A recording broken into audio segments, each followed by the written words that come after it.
안녕하세요. 세일즈 마스터 노진경입니다. 이번 시간에는 과학적 영업의 이해와 활용에 대해서 함께 알아보도록 하겠습니다. 다음 그림은 신문이 난 기사 내용으로서 미국에 있는 대형 유통업체가 한 가정에 유아용품 판촉물을 보냈습니다.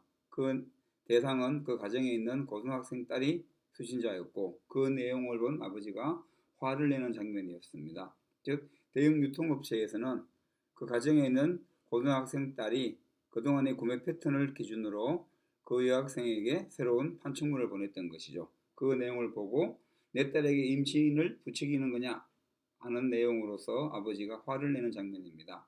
최근에 빅데이터는 고객이 모르는 고객을 알고 고객이 스스로 행동을 하게 한다라는 것이 가장 큰 중요한 이슈로 대두되고 있습니다. 우리가 영업 마케팅, 세일즈 마케팅을 과학적으로 해야 되는 이유가 여기에 있다라고 우리가 볼 수 있을 것입니다. 자, 과연 우리는 고객에 대해서 무엇을 알고 있는가?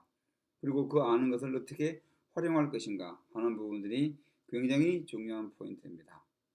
미국의 한 카드사에서는 고객 정보를 2만 개씩 수집한다 그럽니다. 기본적인 인구 통계학적인 정보 이외에 비정형적인 정보로서 한 달에 저축은 어느 정도로 하고 주말에는 무엇을 하면서 보내며 주로 구독하는 잡지는 무엇인가 등등에 대한 정보를 통해서 고객의 구매 패턴과 향후의 구매 계획 또는 구매 예측을 통해서 고객으로부터 더 많은 가치를 창출하기 위한 노력을 하고 있다는 것이죠. 이렇게 과학적 영업이 필요한 이유는 우리가 만나는 고객들이 바로 디지털화된 고객이 된다는 것입니다. 이 디지털화된 고객들은 기본적으로 온라인과 오프라인을 동시에 구매의 도구, 수단으로 이용을 하고 있다는 것입니다. 두 번째는 우리가 일반적으로 제공해주는 고객 경험 이외에 디지털 기기를 통한 새로운 고객 경험을 요구하고 있다는 것입니다. 그리고 디지털 고객들은 개인화된 맞춤식의 제안과 정보를 요구하고 있습니다. 스팸식의 대량 발송식의 문자와 프로모션 내용은 고객들이 원하지 않는다는 것이죠. 또 최근의 디지털 고객들은 정보 불균형을 해소하고 있습니다. 과거에 비해서 최근의 소비자와 고객들은 기업과 판매원 또는 세일즈 마케터보다 훨씬 더 많은 정보들을 알고 있습니다. 그리고 소비자와 고객들 간의 커뮤니케이션을 통해서 그런 정보에 대한 중요성을 기업이 제공해 주는 것보다 훨씬 더 높게 평가를 하고 있습니다. 그리고 고객의 구매 시기와 세일즈 마케터가 판매하려고 하는 판매 시기는 굉장한 차이가 있죠. 따라서 세일즈 마케터는 판매를 하려고 노력하기 전에 고객이 언제쯤 구매할 것이며 그 구매하는 타이밍에 맞춰서 세일즈 마케팅 활동을 하는 것이 굉장히 필요하다라는 것입니다. 결국은 고객은 세일즈 마케터가 원할 때 구매하는 것이 아니고 자기가 필요할 때 필요한 것을 구매하는 것이죠. 그리고 마지막으로 최근에 디지털 고객들은 멀티 디바이스, 컴퓨터, 휴대폰, 스마트폰 그리고 등의 다양한 도구들을 동시에 이용을 하고 있습니다. 따라서 세일즈 마케터들은 이런 멀티 디바이스를 활용함으로써 소비자와 고객들이 가지고 있는 구매 패턴이라든지 그들의 구매에 영향을 미칠 수 있는 다양한 세일즈 마케팅 활동이 필요하다는 것입니다. 따라서 고객들은 과거와 같은 푸시 영업, 거래 전후가 다른 세일즈 마케팅이라든지 일방적인 커뮤니케이션, 고객의 욕구와 니즈를 인지하지 못하는 활동, 판매에 집중하는 것, 그리고 제한 가치의 매력이 떨어지는 세일즈 마케터와 세일즈 마케팅 활동을 굉장히 거부를 하고 있습니다. 이러한 추세에 맞춰서 기업들은 과학적 영업을 점점 더 강조하고 있습니다.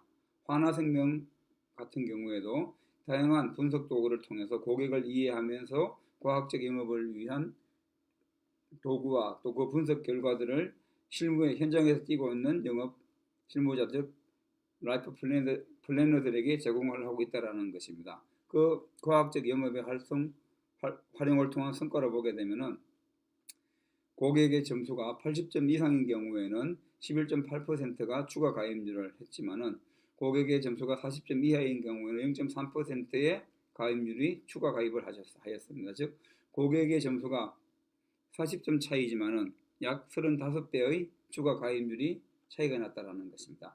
이만큼 고객의 활동을 예측하는 것이 굉장히 중요한 하나의 새로운 영업의 방법으로 대두되고 있습니다. 따라서 기타 나머지 여러 가지 사례들이 있지만은 결국은 하나생명 같은 경우에도 이 정보를 통해서 이탈 위험에 대한 사전 준비와 고객들의 이탈을 막을 수 있는 다양한 현장에서의 프로모션을 수립할 수 있는 기회를 만들었다는 것입니다.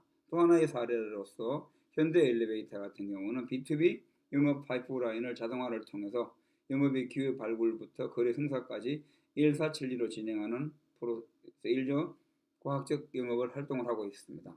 그 결과로서 영업 파이프라인의 출발선인 기회 발굴 단계부터 영업 활동의 결과, 진행 과정까지 상세하게 알 수 있음으로써 전체적인 영업 활동의 흐름을 이해를 하게 되고 누구든지 어디서 어떤 고객을 만나고 언제쯤 영업의 결과가 나올 수 있는지까지도 예측이 가능하다라는 것입니다.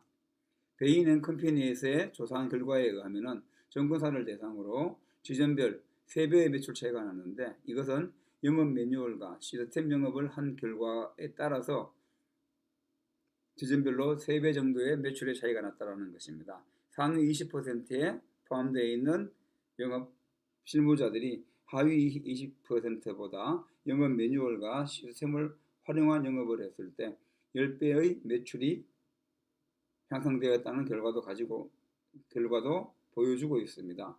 많은 영업 관리자들과 세일즈 마케터들은 자기 자신들의 영업 마케팅 노하우를 며느리도 안 가르쳐 준다라고 하는 하나의 속담과 같이 자기 자신만의 노하우로 갖고 있습니다. 그리고 영업에 대한 노하우는 현장에서 경험을 통해서 직접 배우는 것이 굉장히 중요하다라고 이야기를 하고 있습니다. 따라서 기업들은 대부분의 세일즈 마케터들에게 그 개인들의 개인기에 맞춰서 영업을 하고 경험이 쌓이면 자동적으로 영업에 대한 노하우도 쌓이게 되기 때문에 경험을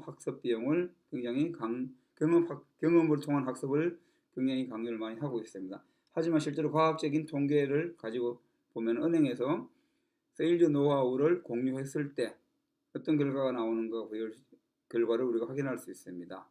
평균적으로 각 지점에 있는 은행원들이 자기들만의 세일즈 노하우를 공유했을 때 평균적으로 44%의 매출이 올라갔다는 것입니다. 그리고 상위에 속하는 직원들 같은 경우는 6%의 매출이 신장이 됐지만은 하위 25%의 직원들 같은 경우는 144%의 매출이 신장이 되었습니다.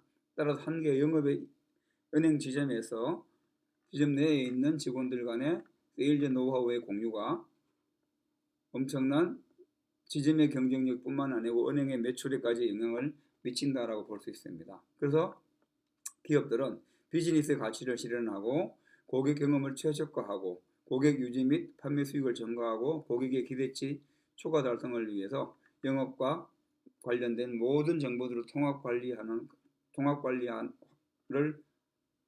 하는 과학적 영업을 실행을 하고 있습니다. 따라서 영업 현장에서 뛰는 실무자들 같은 경우에도 영업의 성과 향상을 할 수 있는 기회와 조직이 제공해주는 다양한 과학적 분석의 도구들을 적극 활용할 필요가 있습니다.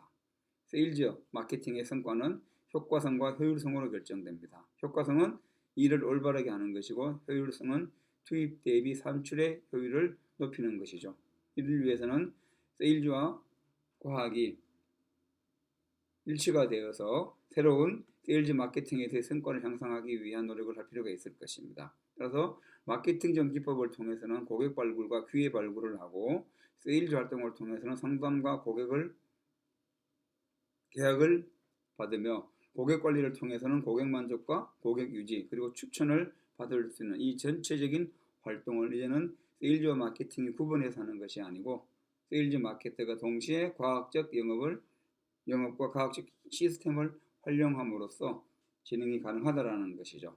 고객을 방문하거나 고객이 매장에 왔을 때 환영함으로 하는 순간 고객에 대한 정보를 확인하고 고객의 욕구를 청취하면서 고객의 공감대를 형성하고 그 사이에 준비된 정부에서 찾아낸 솔루션을 제안을 함과 동시에 고객의 반응을 살피고 고객이 원하는 것과 제안한 솔루션의 차이가 있을 때는 신속하게 2차 제안을 함으로써 고객에게 구매 패턴과 사용 가치와 구매 가치를 제안함으로써 고객이 신속하게 의사결정을 할 수 있는 지원이 가능하다라는 것입니다. 과학적 영업의 성과를 간단하게 숫자로 한번 알아보도록 하겠습니다. 일반적으로 영업의 성과는 영업의 기회, 즉 상담 건수와 계약 규모, 계약 성공률을 일간의 관계를 상담 시간과 영업 계약 주기로 나누어서 얼만큼 영업의 효율성이 있는가를 우리가 분석을 하게 됩니다. 그래서 이런 영업 기회와 계약 규모, 계약 성공률, 상담 시간, 영업 계약 주기를 과학적 영업을 통해서 5%만 개선을 한다라고 하면은 전체적으로 22%의 영업 성장의 잠재력을 확보한다라는 것입니다. 우리가 과학적 영업을 해야 되는 이유가 여기에 있다라는 것이죠. 그래서 정리를 하면은 왜 과학적 영업을 해야 되는가? 첫 번째는 우리가 만나는 고객과 소비자들이 점점점 디지털 고객으로 바뀌고 있습니다. 그리고 경쟁이 심해짐으로써 더 많은 시장과 고객을 확보해야 되는 숙제가 주어지는 것이죠. 그리고 시장 점유율을 올려야 함과 동시에 고객 개개인에게 맞는 가치 제안을 할 필요가 있을 것이고, 고객의 시간 쉐어링, 즉 고객의 생활에서 우리 제품과 서비스가 차지하는 비율을 얼마나 높일 것인가 하는 것이 굉장히 중요한 새로운 세일즈 마케팅의 성공 비결로 대두되고 있습니다. 그리고 영업 세일즈 마케터들의 개인적인 성과 향상을 위해서라도 과학적 영업은 필수적이라고 볼 수 있을 것입니다. 이상으로 오늘은 과학적 영업을 해야 되는 이유에 대해서 함께 알아보았습니다.